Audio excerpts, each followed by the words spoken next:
आज भाजपा कार्यालय के अंदर जोश काफी हाई था। कारण पश्चिम बंगाल में भाजपा की ऐतिहासिक विजय।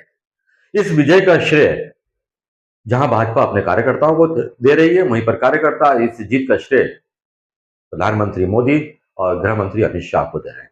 आज भाजपा कार्यालय के अंदर जश्न का जो माहौल था उसे देखकर लग रहा था शायद मध्य प्रदेश के अंदर ही भाजपा जीती है।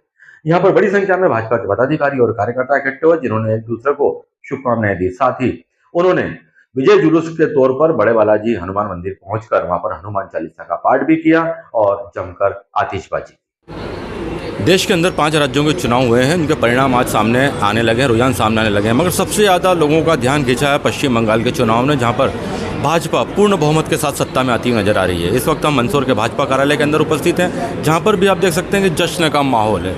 भले ही चुनाव पश्चिम बंगाल में चल रहा है, मगर उसकी खुशी की लहर मंदसौर तक आ चुकी है।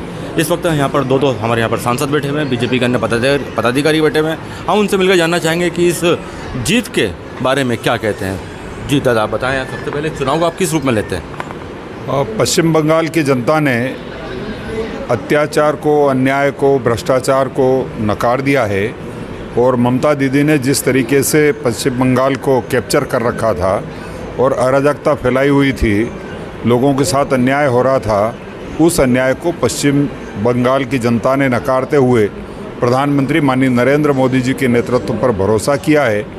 और हम ये कह सकते हैं कि माननीय प्रधानमंत्री नरेंद्र मोदी जी की जो जन कल्याण की नीतियां हैं, उन नीतियों को पश्चिम बंगाल की जनता ने समर्थन दिया है। उसके साथ ही साथ तमिलनाडु की जनता ने उसको समर्थन दिया है, असम की जनता ने समर्थन दिया है और पुडुचेरी की जनता ने समर्थन दिया है। माननीय प्रधानमंत्री नरेंद्र मोदी जी जो गरीब कल्याण की योजनाएं लेकर के आए हैं, पूरे देश की जनता उन योजनाओं का लाभ लेते हुए माननीय प्रधानमंत्री के नेतृत्व पर भरोसा करती है। पिछले 5 वर्षों से लगातार जिस तरह से पश्चिम बंगाल में अन्याय और अत्याचार का शासन चल रहा था और पिछले 15 वर्षों में वो अन्याय और अत्याचार बर्दाश्त करते करते पश्चिम बंगाल की जनता हताश हो चुकी थी, उन्होंने पश्चिम बंगाल को नकारा है। माननीय प्रधानमंत्री नरेंद्र मोदी जी के नेतृत्व में विश्वास किया है। मैं पश्चिम बंगाल की जनता को धन्यवाद देता हूं कि उन्होंने भारतीय जनता पार्टी को चुना और मैं भारतीय जनता पार्टी के कार्यकर्ताओं को बधाई देता हूं कि उन्होंने अन्याय के आगे कभी भी हथियार नहीं डाले और वो हमेशा सच्चाई के लिए लड़ते रहे और पश्चिम बंगाल की जनता को उन्होंने आज स्वतंत्रता का एहसास कराया है। इसलिए मैं सभी को शुभकामनाएं देता हूं।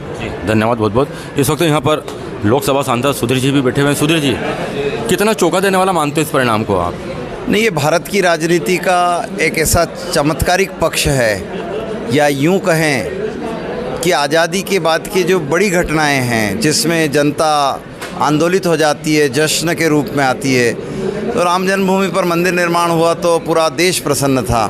धारा 370 के हटाने पर पूरा देश में खुशियां थी। मैं समझता हूं ठीक वैसी ही स्थिति आज बंगाल विजय की है।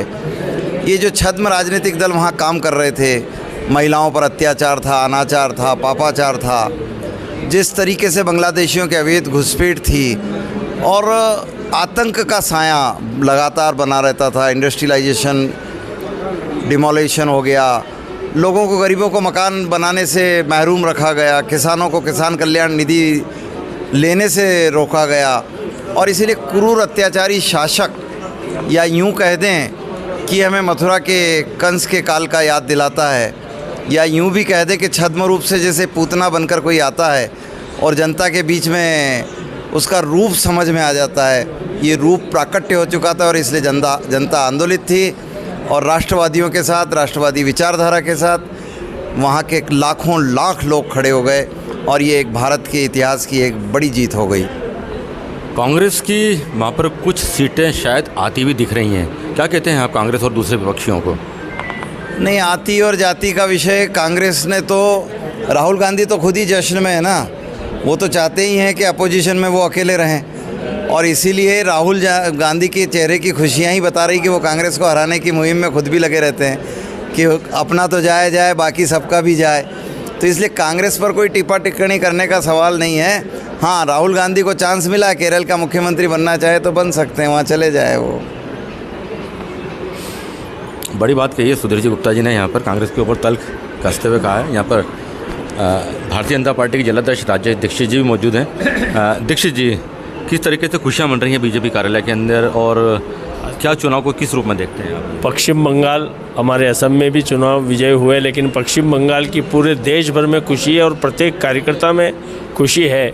इस बात के लिए है कि आज प्रत्येक कार्यकर्ता लगा राष्ट्रभाव को लेकर, और जो 15 साल का कुशासन, अत्याचार, अनाचार जिन्हें अति का अंत हुआ है। दीदी के आड़ में जो ममता दीदी के जो सहयोगी जिस प्रकार से जनता के बीच में अत्याचार अति कर रहे थे, उसका आज अंत हुआ है और हम सब बड़ी खुशी की है। हमने तो कार्यालय से जुलूस निकाल के बालाजी के दरबार में गए और वहाँ हनुमान चालीसा करके प्रार्थना करी कि आज 15 वर्ष बाद जो हमारे धर्मों ग्रंथों में भी लिखा है, ग्लानि भवति भारत अभ्युत्थानम् जयति, ये निश्चित गीता में भी लिखा है, आज उसी का हुआ है। माँ भगवती की कृपा वहाँ पर बंगाल में है, जहाँ माँ दुर्गा, माँ काली, और आज उस 15 साल के दुशासन, दुराचार का खत्म होकर एक खुशी का माहौल है। और ये राष्ट्र की वंदना में हम सबका एक अगला पड़ाव है कि भारत, इसमें हमारा भारत और सशक्त होगा। इस चुनाव के अंदर महिलाओं की भी काफ़ी सशक्त भूमिका रही है। बिना महिलाओं के वोटों के कोई भी चुनाव जीतना आज की तारीख में असंभव माना जाता है, क्योंकि आधी आबादी महिलाओं की मानी जाती है। नगर पालिका अध्यक्ष भी मौजूद हैं। कितना बड़ा योगदान मानती है बंगाल और आसाम के चुनाव में महिलाओं की भूमिका की आप? क्योंकि हम आधी आबादी हैं, तो मैं समझती हूँ कि इतने वर्षों से जो हमारी मातृशक्ति पे वहाँ अत्याचार हो रहे थे और भारतीय जनता पार्टी के जो कार्यकर्ता थे उनके साथ भी बहुत अन्याय हो रहा था, तो आज अन्याय का अंत हुआ है। तो मैं तो यही समझती हूँ कि हमारी मातृशक्ति की बहुत बड़ी भूमिका रही है और आज हम सब बहुत प्रसन्न हैं कि बंगाल में हमारी सरकार बनने जा रही है और हम सब भारतीय जनता पार्टी के कार्यकर्ता बहुत प्रसन्न हैं। आज हम सब ने बहुत मन से जश्न मनाया और मैं सभी कार्यकर्ताओं को बहुत बहुत शुभकामनाएं, बधाई देती हूँ। सामाजिक क्षेत्र में और राजनीतिक क्षेत्र में अपनी दोहरी पहचान लेकर चल रहे हैं विनय दुबेला जी। विनय दुबेला जी, ये जो चुनाव परिणाम सामने है, खासकर हम पश्चिम बंगाल की और आसाम की बात करने जा रहे हैं, जहां पर भारतीय जनता पार्टी सरकार बनाती हुई नजर आ रही है। इन चुनावों को आप किस रूप में लेते हैं, युवाओं का और महिलाओं का, और खासकर भद्र लोगों का बंगाल की हम बात करते हैं, तो किस रूप में उनके कदम को देखते हैं? निश्चित रूप से पश्चिम बंगाल के और केरल के हमारे कार्यकर्ताओं का बहुत बड़ा परिश्रम है। वहाँ की जनता जिन सरकारों से त्रस्त थी, आज उन्होंने राष्ट्रवाद के लिए, राष्ट्र के प्रति प्रेम व्यक्त करते हुए ये मतदान किया है और ये मतदान निश्चित रूप से उनके जीवन शैली को ठीक करने में बहुत महत्वपूर्ण भूमिका निभाएगा।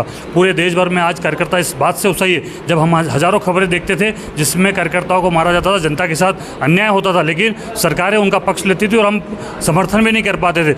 ऐसी स्थिति में जब कार्यकर्ताओं ने और जनता ने अपार विश्वास जताया भारतीय जनता पार्टी के प्रति, तो निश्चित रूप से सरकार को अब बनने का अवसर आ चुका है। सरकार बनेगी और जनता को उनके अधिकार दिलाने का काम करेगी।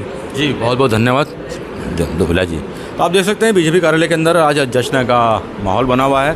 कार्यकर्ता बड़ी संख्या में यहाँ पर सुबह के वक्त मौजूद थे।